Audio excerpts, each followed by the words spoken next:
and they said there was a storm, and then the building was removed, the top of the building was removed with our compound and destroyed, and I couldn't believe it.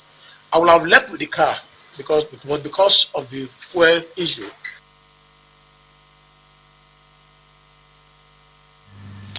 Of course, quite unfortunate. Okay, so but with a little twist. The Lagos State government has sealed off Havila Event Center, Oniru, where petrol was used as souvenir at a party. The event center was sealed by officials of the Lagos State Safety Commission and the Rapid Response Squad for contravening public safety rules. Commissioner for Information and Strategy, Mr. Gbenga Omotosho, said the action became necessary as the safety of lives and property of Lagosians and visitors remain a top priority of government. Omotosho added that the indulgence by the event center could lead to loss of lives and property, hence the action of government in sealing off the property. The government said it is investigating the incident. You're watching the news at 7 on OSRC television. You can also watch us live on our website www.osrc.ng or follow us on Facebook OSRC TV Ondo, and on YouTube you can subscribe to our channel OSRC TV Ondo.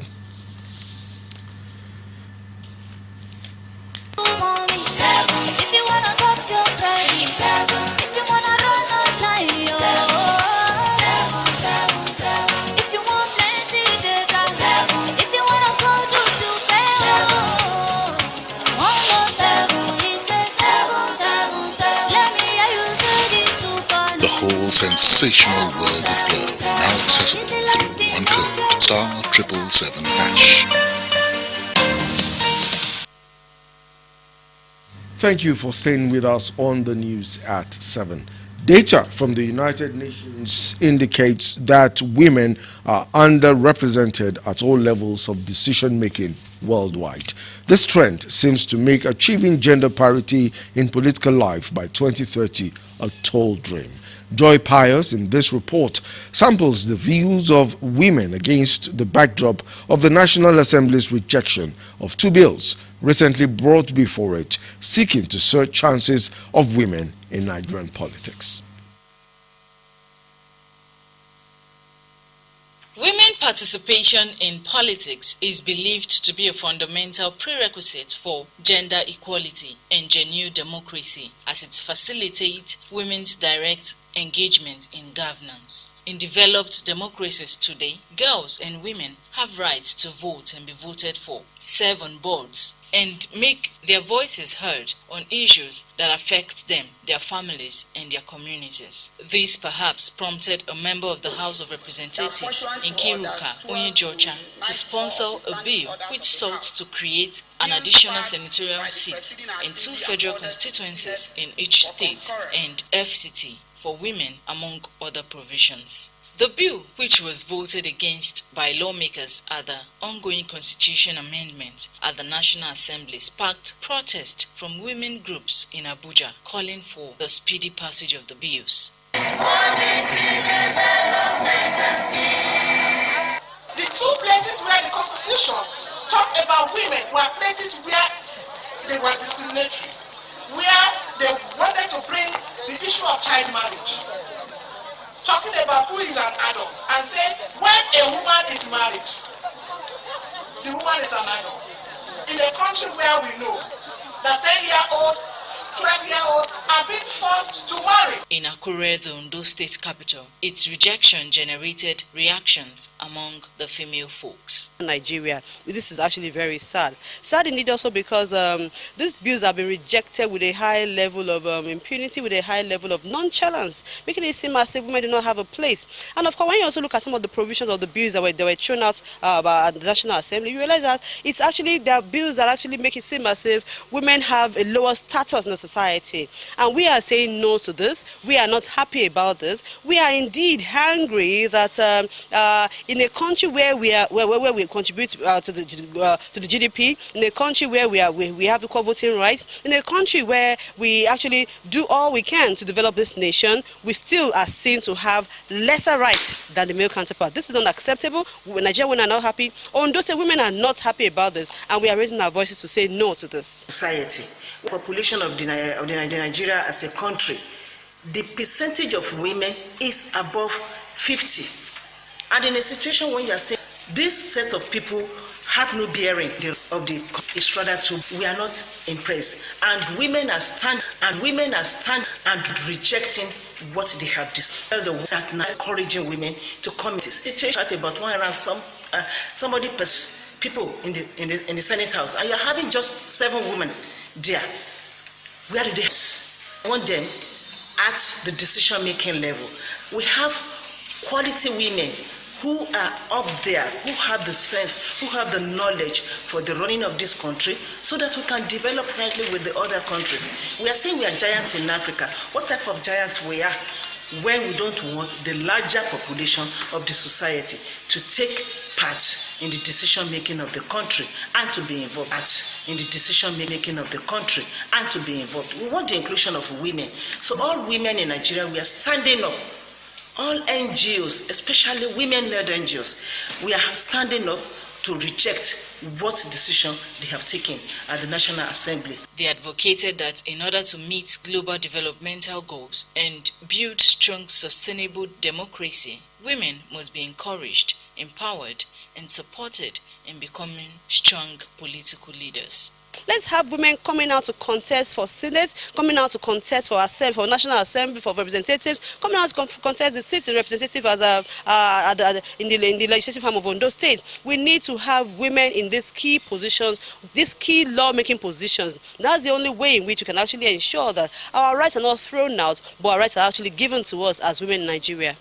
Really confirm that there's no sincerity at all in the country to encourage women.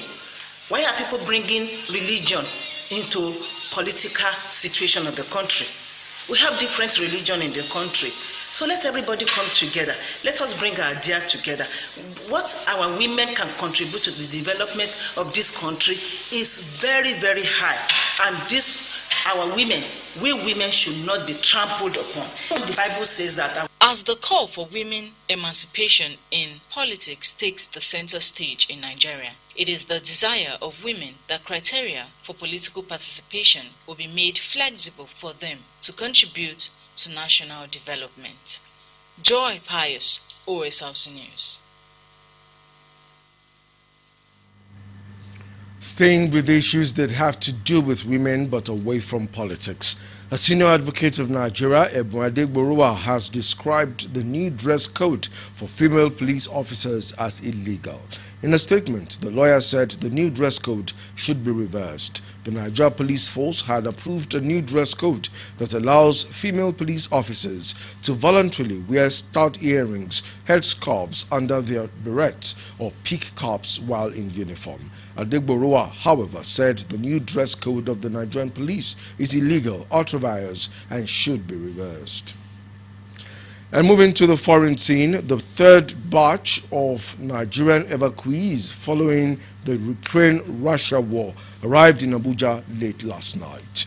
They were evacuated from Hungary and landed at the Nnamdi Azikiwe International Airport, Abuja. According to the official figure from the Ministry of Foreign Affairs, the number of evacuees from Hungary was 174, and they were brought aboard Air Peace. Earlier yesterday, the second batch of Nigerian evacuees from Ukraine arrived via an Air Peace flight carrying 183 evacuees. These evacuations follow the attack by Russia on Ukraine, which has left scores of people killed and many displaced. Over 5,000 Nigerians, the majority of whom are students studying in Ukraine, have been caught up in the conflict. In a related development, the UK government has asked British nationals to consider leaving Russia if their presence is not essential amid ongoing tensions over the war in Ukraine. A statement on the website of the Foreign Office said UK citizens should consider leaving by existing commercial routes. With tit-for-tat sanctions hitting airlines, the government said it may not be possible to fly directly to the UK or via EU countries, but that traveling via the Middle East or Turkey may be possible. Previous advice to Britons was not to travel to Russia due to lack of available flight options or to return to the UK and the increased volatility in the Russian economy. In the meantime, a British television crew has been ambushed outside Kiev earlier this week, leaving one journalist wounded.